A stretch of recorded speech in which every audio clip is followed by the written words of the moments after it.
Okay, so, you know, we always like to dive into some pretty complex topics here, Hmm. but Yeah. sometimes it's fun to go back to the basics. Absolutely. And today we're looking at something that seems really simple on the surface, the alphabet. The alphabet. We're taking a deep dive into the ABCs of English. Learn the alphabet the fun way, which is a podcast episode aimed at folks who are learning English as a new language. Okay. But as we'll see, there's some really interesting insights here for all of us about language and, Absolutely. yeah. I mean, it's easy to take the alphabet for granted, right? Right. We learn it when we're so young. We don't often step back and appreciate its elegance and its impact on... It's like the foundation of Yeah, literacy. It is. And this podcast episode breaks it down letter by letter Okay. with examples and memory aids for each one. Okay. So, for example, F is for fish. And to really make it stick, they mimic the sound of bubbles. F, F, F. Oh, very cool. Like, it's so simple, Yeah. yet Effective. incredibly effective. Yeah, and it's tapping into something very fundamental about how our brains learn Okay. association. Okay. Think about like memory palaces, for example. Right. You create these vivid mental images and connect them to a familiar location. Right. This podcast is working with a similar concept, associating letters with these memorable sounds and images. Yeah, and it really works. Like, I can almost hear those bubbles now. Right. And it makes F stick in my mind. Absolutely. So what I also found interesting is that this podcast emphasizes the sounds of letters, especially like grouping similar sounds together. Right. And it got me thinking about pronunciation in general Sure. and how that plays into language learning. Mm-hmm. Well, that's where we get into this whole world of phonetics. Ooh, phonetics. Yeah, so it's not just about accents, though of Okay. course those are interesting too. Right. Phonetics is really about the study of speech sounds, like how those sounds are formed and how they differ across languages. So if we understand those mechanics, we can pronounce things better. Yeah. But it also helps us understand spoken language more clearly, too. Right. Precisely. Right. For example, take the sound in English, Okay. like think or this. Right. Many languages just don't have that sound. So speakers might substitute it with a G or a Z sound. But if you understand the mechanics of how V is produced, you know, placing your tongue between your teeth, expelling air, Right. you can learn to pronounce it correctly and recognize it when you hear it. Yeah, that's a great example. And it makes me think about, like, learning a language and running into a sound that you just don't have in your own language. Right.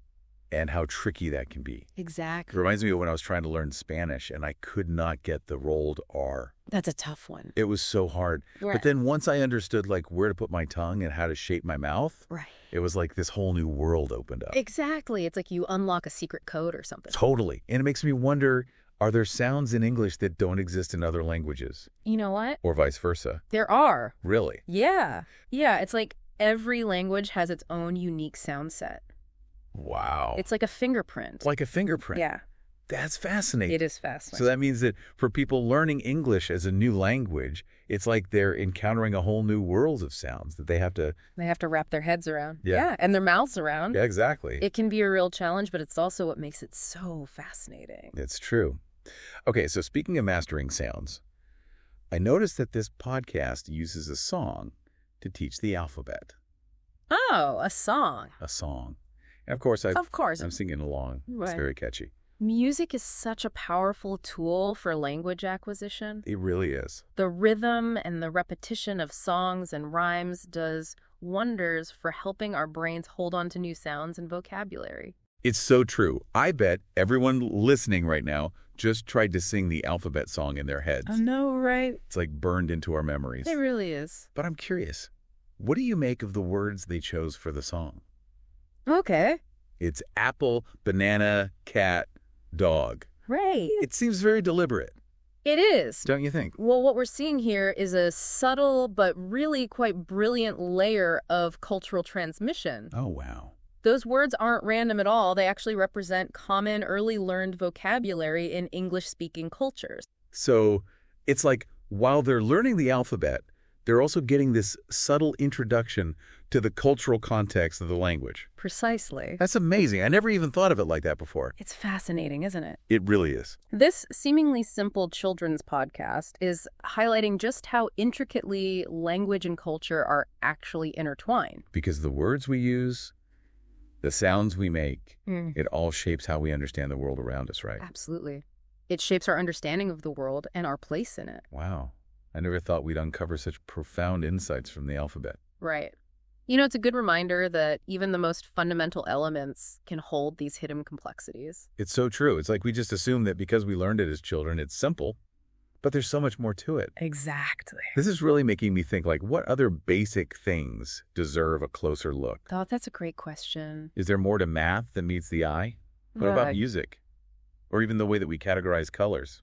These are great questions. It seems like we've stumbled upon a whole new line of inquiry here. We have. It's like opening a door to a whole new world of knowledge Uh-huh. and realizing there are countless more doors waiting to be explored. Exactly. It's all about embracing that sense of wonder, that thirst for knowledge. That's what keeps learning so engaging and fulfilling no matter how much we discover. It's about approaching the world with a beginner's mind, Mm-hmm. always being curious, always open to new perspectives. Precisely. So for anyone listening who feels inspired to do a little deep dive of their own, what's one thing you can explore with fresh eyes? What alphabet can you decode in your own life or work? That's something to think about. And on that note, we'll wrap up this deep dive into the alphabet. Who knew something so fundamental could be so surprisingly fascinating? Who knew? Like a fingerprint. That's wild. It is pretty wild when you think about it. It really is. Yeah. So that means that for people learning English as a new language, it's like they're encountering a whole new world of sounds that they have to wrap their heads around. Absolutely. And their mouths around. Yeah. It's a lot. Speaking of mastering sounds, I noticed that this podcast uses a song to teach the alphabet. Oh, yeah. And of course, me being me, I couldn't help but sing along. Right. It's so catchy. I mean, music's such a powerful tool when it comes to language learning. It really is. The rhythm, the repetition in songs and rhymes, it really does wonders for our brains. Yeah. Helps us remember new sounds, new words. It's so true. Everyone listening just tried to sing the alphabet song in their head. I guarantee it. I did too, see? I know, right? It's like burned into our memories. It's amazing how these things stick with you. But I'm curious about the words they use in the song Apple, Banana, Cat, Dog. It's all very deliberate, isn't it? It is. What we're seeing here is a subtle but really quite brilliant way of transmitting culture. Oh, wow. Those specific words, they weren't chosen randomly. They represent common, early learned vocabulary for English speakers. So it's like while they're learning the alphabet, they're also getting this little introduction to the culture that shapes the language. Exactly. It's all connected. That's fascinating. It is, isn't it? This seemingly simple children's podcast really highlights how intertwined language and culture actually are. It's true. Because the words we use, the sounds we make, it all shapes our understanding of the world, right? It shapes how we understand the world and how we see ourselves in it. Wow. I never thought we'd uncover such profound insights just from looking at the alphabet. It's a good reminder that even the most basic things, the things we take for granted, can hold these hidden complexities. That's so true. We assume it's simple because we learned it as children, but there's so much more to uncover, isn't there? Absolutely. This has got me thinking. What other basic things deserve a closer look? Is there more to math than meets the eye? What about music? Or even something like the way we categorize colors? Those are great questions. We might have stumbled onto a whole new line of inquiry here. Right. It's like opening a door to a whole new world of knowledge and then realizing there are countless more doors just waiting to be explored. That's the beauty of it, isn't it? It never really ends. There's always something new to learn and explore. It's all about staying curious. Exactly. It's that thirst for knowledge that keeps us going. It's about approaching the world with a beginner's mind. Always open to new perspectives, new ways of seeing things. I love that. So to anyone listening who's feeling inspired to do a little deep dive of their own, what's one thing you can look at with fresh eyes? What alphabet can you decode in your own life or your own work? It's something to think about. And on that note, we'll wrap up this deep dive into the alphabet. Who knew something so fundamental could be so surprisingly fascinating? Who knew? Yeah, it's like we take it for granted because we learned it when we're so young. But there's so much more to it than meets the eye. Right. It's like we forget that those really basic building blocks can hold such complexity and depth. It's so true. Okay, so this has got me thinking, what other seemingly basic things deserve a closer look? Like, what about math? Is there more to it than meets the eye? Or music? Even something like how we categorize colors. I love that. Those are such great questions. It's like we've stumbled upon this whole other avenue for exploration. It really is. Like we've opened a door to a whole new world, and on the other side, we see countless more doors just waiting to be opened. That's the beauty of it, right? There's always something new to discover. It never really ends.